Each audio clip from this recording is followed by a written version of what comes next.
स्वतंत्रता सेनानी के परिवार के भूपेंद्र सिंह हुड्डा, जो लगातार एक लोकप्रिय मुख्यमंत्री रहे और आज भी उनके बिना कांग्रेस वहां कोई भी बड़ी सफलता प्राप्त नहीं कर सकती।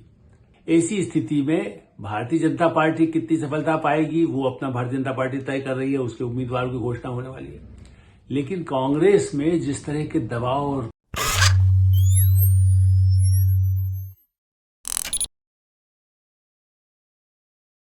नमस्कार, मैं हूं आलोक मेहता। HSI में आपका स्वागत है। हमारा अनुरोध है कि आप HSI देखें, सब्सक्राइब करें, लाइक करें, मित्रों को, ग्रुप्स को फॉरवर्ड करें और आपकी जो राय हो उससे भी हमें अवश्य अवगत कराएं। राहुल गांधी के फरमान, गठबंधन की राजनीति ही एक रास्ता है। कांग्रेस हरियाणा में, याद करिए चौधरी बंसीलाल, मैं उस जमाने में भी जब चौधरी बंसीलाल मुख्यमंत्री रहे और प्रधानमंत्री इंदिरा गांधी के बिल्कुल दाएं हाथ माने जाते थे। हरियाणा के विकास में उनकी एक बड़ी भूमिका थी। उस कांग्रेस को जो एक लंबी दूरी पार करके आया, स्वतंत्रता सेनानी के परिवार के भूपेंद्र सिंह हुड्डा, जो लगातार एक लोकप्रिय मुख्यमंत्री रहे और आज भी उनके बिना कांग्रेस वहां कोई भी बड़ी सफलता प्राप्त नहीं कर सकती। राहुल गांधी उस क्रेडिट तो लेते हैं कि 5 सीट लोकसभा मिली हाल के चुनाव में, लेकिन गठबंधन आम आदमी पार्टी के साथ अब उनको लगता है कि नहीं, ये तो मेरी जीत है और जो मैं कहूंगा वही डिक्टेट है। वो इंदिरा गांधी से अधिक अपने को ताकतवर समझने लगे हैं, प्रतिपक्ष नेता हैं। तो उनको लगता है कि बस अब तो मैं शैडो प्राइम मिनिस्टर हूं। दुनिया के दूसरे देशों में कुछ इस तरह का है कि साहब देखिए तो शैडो कैबिनेट कौन सी है उनकी, जयराम रमेश, मल्लिकार्जुन खड़गे उनके उसमें हैं, कौन है? क्या इस तरह के लोग जो उनके इर्द गिर्द हैं और जो दबाव बना करके, देखिए भूपेंद्र सिंह हुड्डा तो बोलेंगे नहीं, अब वो तो एक पूरी इनिंग, मतलब उन्होंने कहा उनके पिता परिवार स्वतंत्रता सेनानी के परिवार का होने के कारण उन्होंने कांग्रेस नहीं छोड़ी, जबकि कई सारी जो कांग्रेस की गड़बड़ियों को अपने ऊपर लिया। मैं कोई हुड्डा जी की नहीं, उनके उसमें जो गड़बड़ियां हुई है उसकी जांच हो रही है, उसके लिए CBI, इन्फोर्समेंट डायरेक्टरेट सब कुछ अपना काम करता रहता है जी। उनका व्यक्तिगत कुछ मामला उसमें आता है या उनके मुख्यमंत्री काल का कोई मामला है। लेकिन इवन हेराल्ड मामले में भी जो मदद उन्होंने की और आज भी कर रहे हैं दीपेंद्र हुड्डा, जो उनके कहना चाहिए कि पुत्र होने, और उनको भी वो भी चुनाव जीत करके आए हैं, लोकसभा चुनाव जीत के आए हैं। उनको तो पहले बार बार हराने की कोशिश होती थी। ऐसी स्थिति में भारतीय जनता पार्टी कितनी सफलता पाएगी वो अपना भारतीय जनता पार्टी तय कर रही है, उसके उम्मीदवारों की घोषणा होने वाली है। लेकिन कांग्रेस में जिस तरह के दबाव और के सूचनाएं हैं, जो अनौपचारिक बातचीत में कांग्रेस के हरियाणा के नेता नहीं, राष्ट्रीय स्तर के नेता भी कह रहे हैं, क्या मजबूरी है उन्हीं भूपेंद्र सिंह हुड्डा, उन्हीं डॉक्टर मनमोहन सिंह, उन्हीं गांधी परिवार के खिलाफ जो आम आदमी पार्टी लगातार जहर उगला, लगातार वर्षों तक जिस तरह से, और जो भी जिसको कहा जाता है कि कहाँ की फंडिंग थी, वो आरोप जो इंदिरा गांधी लगाती थी कि भाई CIA का फंडिंग है कि चाइनीज फंडिंग में जो भारत में होता है, उस तरह के आरोपों से निकली पार्टी के जो नेता आज भी जेल में है, अरविंद केजरीवाल। लेकिन राहुल गांधी बेचैन हैं। अरे इनको कुछ सीट हुड्डा जी को बार बार कहा जा रहा है। राघव चड्ढा हरियाणा के प्रभारी कांग्रेस के, जी को नाम तो प्रभारी कोई भी हो उससे कोई फर्क नहीं पड़ता, फैसला राहुल गांधी को करना है। अब वो 10 सीट आम आदमी पार्टी मांगा, 10 तो उन्होंने सोचा बार्गेन करने के लिए तो काफी है। हरियाणा में तो कोई प्रभाव आम आदमी पार्टी का न लोकसभा चुनाव में दिखा, न पिछले विधानसभा चुनाव में दिखा। कभी उनके साथी रहे योगेंद्र यादव भी अपनी तकदीर आजमा चुके हैं। वो मैंने पढ़े लिखे और जैसे कह सकते हैं कि वो कभी राहुल गांधी के साथ हुए, कभी उन राहुल गांधी के गांधी परिवार के खिलाफ आंदोलन और मीडिया के लिए भी सर्वे करने का काम उन्होंने किया था। पत्रकार तो नहीं उनको कहेंगे, लेकिन हाँ उन्होंने अपनी पार्टी अपने किस नाम से करे। अब वो कांग्रेस के साथ है। तो योगेंद्र यादव, जिनको अरविंद केजरीवाल ने, हम ये तो नहीं कहीं धक्के देकर निकाला, लेकिन जिस तरह से उनको निकाला गया, हटाया गया, कोई बहुत अच्छा दृश्य तो नहीं था और कोई अच्छा अनुभव तो नहीं था। तो जो पार्टी कांग्रेस पार्टी वर्षों से, जब से हरियाणा का गठन हुआ पंजाब, जिसका वहां पर इतना अपना प्रभाव था, आज उसको वैसे तो ठीक है, आप भजन लाल जी को कहते ही है ना कि आया राम गया राम, तो वहां से शुरू हुआ। तो आप कहिए कि भाई यहां तो कई गठबंधन हुए, अब भाजपा भी कई से गठबंधन कर रही है, अजित पवार से कर रही, लेकिन भाजपा कर रही है, उस जनता पार्टी का उसको अनुभव है। पुराने कुछ नेता तो आज भी उस समय के हैं, तो जनता पार्टी तो अपना गठबंधन की राजनीति पर निर्भर थी।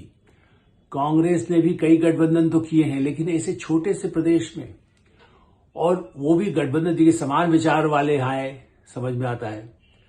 जो ऐसे विचार हैं जिनसे कोई वैचारिक कोई संबंधता हो ही नहीं सकती, क्योंकि वो तो जिस आंदोलन से निकले हैं वो तो पूरे कांग्रेस को सबको जेल भिजवाने के इरादे से आए, कि नाम गिना देते थे, उन सबको जेल भिजवा दिया जाएगा या भेज देना चाहिए। अब वो खुद ही अरविंद केजरीवाल जेल में है, मनीष सिसोदिया बाहर आ गए हैं, अब वो दिल्ली का कमान कितना देखेंगे या जन समस्याओं का सुलझाएंगे। हरियाणा के लिए क्या उनका योगदान है? हाँ, चार्टर्ड अकाउंटेंट और राज्यसभा के सदस्य उनके रहे हैं जो हरियाणा के हैं, तो उनके बल पर कितना चुनाव जीत सकेंगे? फंड की तो कोई कमी आम आदमी पार्टी से होती नहीं है। राहुल गांधी का संदेश ये भी आया कि गुजरात में हमें नुकसान हुआ। नुकसान कैसे हुआ? आपने तो अहमद पटेल वाले इलाके का, रोज का भी टिकट जो है आम आदमी पार्टी से कहा कि हाँ इसी को लड़ने दीजिए।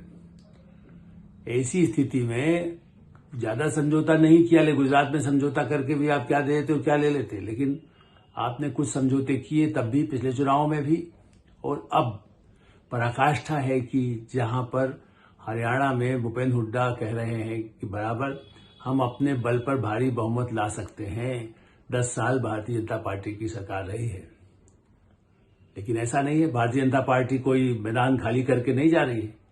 मनोहर लाल जो है मुख्यमंत्री रहे हैं और लगभग 10 साल रहे हैं, अभी हाल में उन्होंने छोड़ा, और सैनी जी को उन्होंने जो सौंपा है, लेकिन कमान उनकी, और पूरी जिस तरह से भ्रष्टाचार रहित जो दावा उनका रहा है या विकास का रहा, चलिए भ्रष्टाचार तो पूरा समाप्त करने का दावा जो करते हैं उस पर तो कई उंगलियां उठती हैं, मंत्री ने क्या गड़बड़ किया, अधिकारी ने क्या किया, वो तो फिर कोई सरकार फिर आएगी, फिर उसकी जांच करेगी, जैसा सब राज्यों में होता रहता है।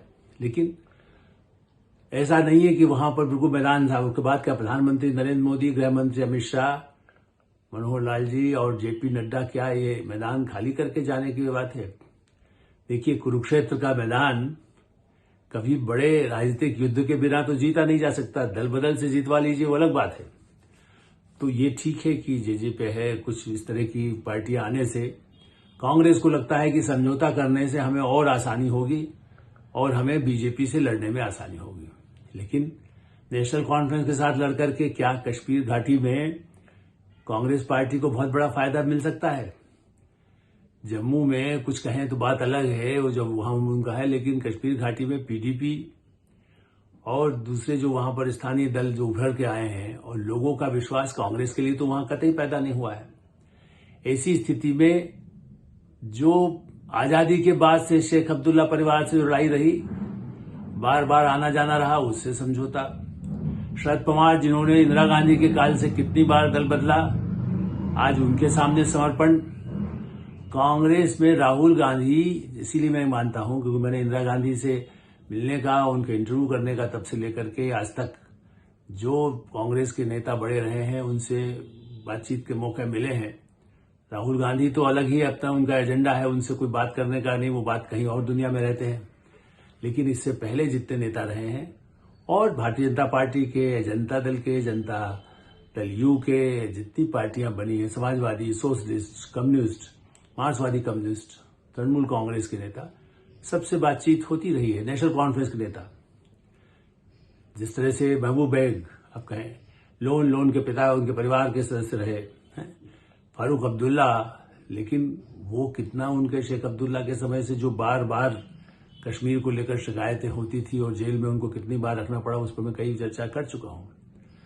तो लेकिन राहुल जी आने की जल्दी में इस समय समझौता दिखाने के लिए, जो सबसे बड़ा मुद्दा है, दिल्ली में समझौता किया था, पंजाब में समझौता नहीं किया, तो अभी भी महाराष्ट्र में कितनी सीट देंगे? समाजवादी पार्टी, अखिलेश यादव जी ने, समाजवादी पार्टी ने वहां पर उनको दयापूर्वक रायबरेली में भी मदद किया, अमेठी में मदद किया, और 6-7 सीटें लाने के लिए, जैसे कह सकते हैं हिस्से में से एक छोटा सा हिस्सा उनको मिला, और 37 सीटें अखिलेश यादव समाजवादी पार्टी ने जीती। लेकिन राहुल गांधी तो ऐसे दिखा रहे हैं जैसे वही उत्तर प्रदेश में तो उनका ही झंडा बुलंद हुआ है, उन्हीं की कृपा से अखिलेश यादव समाजवादी पार्टी के नेता जीते हैं, इसलिए उनको क्या देना है। उनको भैया हमने मध्य प्रदेश में भी नहीं दिया था, अब वो महाराष्ट्र में भी मांग रहे हैं, हरियाणा में भी मांग रहे हैं, और राज्यों में चुनाव होंगे, झारखंड में वो कहेंगे हम क्यों नहीं हमारा प्रभाव हो, बिहार में क्यों नहीं हो। समाजवादी आगे न बढ़े, हम समाजवादी को हड़प लें। यहां पर कांग्रेस पार्टी आम आदमी पार्टी को नहीं हड़पेगी। निश्चित रूप से दिल्ली में जो शीला दीक्षित को नुकसान हुआ था और जो आज भी उसके बाद उसका कभी चुका ही नहीं जा सका हो कर्ज को, आज भी आम आदमी पार्टी दिल्ली में उसने अपना प्रभाव बना रखा और कांग्रेस नहीं उभर पा रही है। ऐसी स्थिति में एक बार हरियाणा में वो अपने बल पर कुछ सीटें उनको दें, कुछ अपने बल पर आए, उसके बाद देखिए आप क्या होना है। चौटाला से ज्यादा चतुर होंगे केजरीवाल जेल में रह करके भी। बड़े बड़े लोग होते ना, वहीं से आदेश देते हैं और काम होता है, वो तो मुख्यमंत्री का पद चला रहे हैं वहां से। आप सोचिए, जो मुख्यमंत्री रहते हुए जेल में रहते हुए मुख्यमंत्री की कमान संभाले हुए हैं, वो पार्टी के प्रमुख के नेता, वहां तो कोई पार्टी का कोई चुनाव तो है ही नहीं, जो कुछ है वन मैन शो है, बाकी तो सब उनके सेवक हैं और केवल उनके प्रति समर्पित हैं। और जो समर्पित हो, एक राज्यसभा मेंबर को पिटाई तो करवाई चुकी है, वो करवा चुके हैं। स्वाति मालीवाल ने शिकायत तो यही की ना कि उनके घर में किस तरह से पीटा गया था जब वो जमानत पर थोड़ी देर के लिए आए थे।